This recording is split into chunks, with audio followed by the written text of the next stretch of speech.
War degdeg ah oo hadda na soo gaaray ayaa sheegaya in madaafiic dhowr ah lagu garaacay xarunta Xalane iyo garoonka diyaaradaha ee Aadan Cusmaan Aadan Cadde. Waxaa goor dhaweyd qaybo ka tirsan magaalada Muqdisho laga maqlayay jugta madaafiic aad u culus oo loo maleynayo hoobiyaal oo lagu garaacay xarunta ay degan yihiin beesha caalamka iyo ciidamada AMISOM ee Xalane iyo sidoo kale garoonka diyaaradaha Aadan Cadde. Dad ku sugnaa agagaarka garoonka diyaaradaha iyo xarunta Xalane ayaa madadaalo cusub u sheegay inay maqleen jugta dhowr hoobiyaal ah oo gaaraya ilaa iyo 10 oo lagu riday xarunta Xalane iyo garoonka diyaaradaha Aadan Cadde. Goobjoogayaasha ayaa waxay noo sheegeen in qiyaastii 10 hoobiyaal ay ku dhaceen xarunta Xalane iyo garoonka diyaaradaha ee Aadan Cadde, iyadoo la sheegay inay ka dhashteen khasaaro isugu jira dhimasho iyo dhaawac. Weerarkan wuxuu ku soo aadayaa iyadoo maanta magaalada Muqdisho ay ku soo wajahan yihiin madaxweynayaasha Jubbaland iyo Puntland, iyadoo la sheegay in ammaankiisa aad loo adkeeyay. Xerada Xalane gaar ahaan teendhada Efesoni ayaa lagu wadaa in maalmaha soo socda uu ka furmo shirka madaxda dowladda federaalka Soomaaliya iyo madaxda maamul goboleedyada Soomaaliya, kaasoo ka qabsoomidiisa ay dadaal badan ku bixinaysay beesha caalamka iyo wadamada daneeya Soomaaliya. Wixii warar ah kusoo kordha kala soco madadaalo cusub. Sidoo kale madaxweynaha Jubbaland ayaa hadda la soo sheegaya inuu soo gaaray magaalada Muqdisho xilli madaafiic ay hadda wax daqiiqado ka yar ku dhaceen garoonka diyaaradaha Aadan Cadde ee magaalada Muqdisho. Lama oga in wax khasaare ay ka soo gaareen wafdiga Axmed Madoobe iyo in kale. Madaxweynaha Jubbaland Axmed Madoobe ayaa haddan garoonka diyaaradaha Aadan Cadde ee caasimadda Soomaaliya soo gaaray isagoo ka soo ambabaxay magaalada Kismaayo ee xarunta maamulka Jubbaland.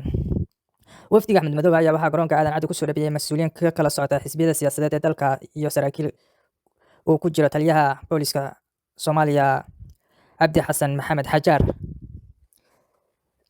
Soo dhaweyn kadib wafdiga Axmed Madoobe ayaa waxaa loo gudbiyay qaybta VIP-da ee garoonka diyaaradaha Aadan Cadde International Airport, halkaasoo lagu wado inuu goor dhow warbaahinta kula hadlo isla markaana uu ka warbixiyo safarkiisa ku yimid magaalada Muqdisho.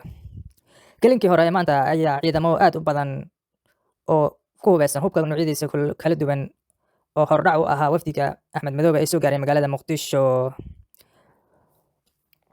Waxaa qoraal uu baahiyay bogga TV-ga Jubbaland lagu sheegay in ammaanka madaxweynaha Jubbaland ay sugi doonaan ciidamada AMISOM iyo kuwa gaarka ah ee Axmed Madoobe ilaalada u ah. Sidoo kale waxaa lagu sheegay qoraalka in Axmed Madoobe uu degi doono hoy loogu diyaariyay xeyndaabka garoonka diyaaradaha Aadan Cadde International Airport.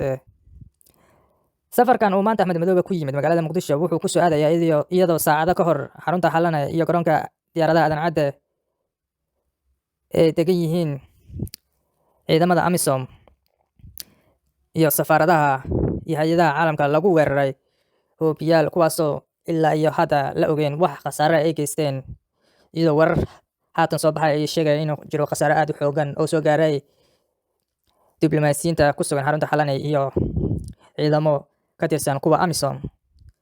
Kala soco wixii warar ah kusoo kordha warkan madadaalo cusub. Jubbaland oo shaacisay halka uu Axmed Madoobe ka degay magaalada Muqdisho iyo ciidamo sugaya ammaankiisa. Qoraal uu baahiyay TV-ga ku hadla afka Jubbaland ayaa lagu shaaciyay in ciidamada AMISOM iyo ilaalada gaarka ay sugi doonaan ammaanka madaxweynaha Jubbaland Axmed Madoobe. Sidoo kale waxaa qoraalkaas lagu sheegay in Axmed Madoobe hoy ammaankiisa aad loo adkeeyay looga diyaariyay gudaha xerada Xalane.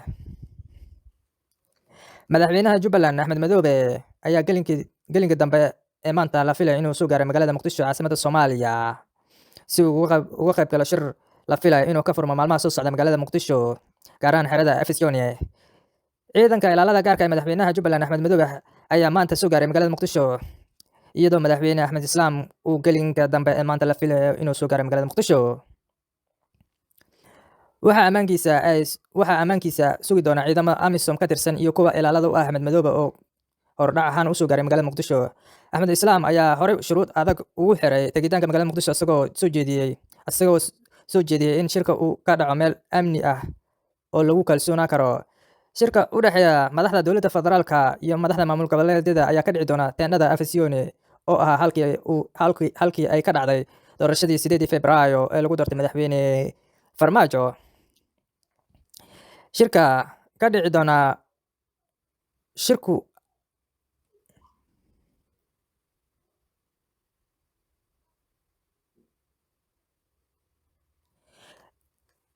in shirku ka dhaco meel ammaan ah oo lagu kalsoonaan karo amnigeeda ay sugayaan AMISOM waxa ay ka mid ahayd shuruudihii ay soo jeediyeen madaxda maamul goboleedyada Jubbaland iyo Puntland. Waxii warar ah kusoo kordha kala soco barteena YouTube-ka Madadaalo Cusub, subscribe sar mahadsanid.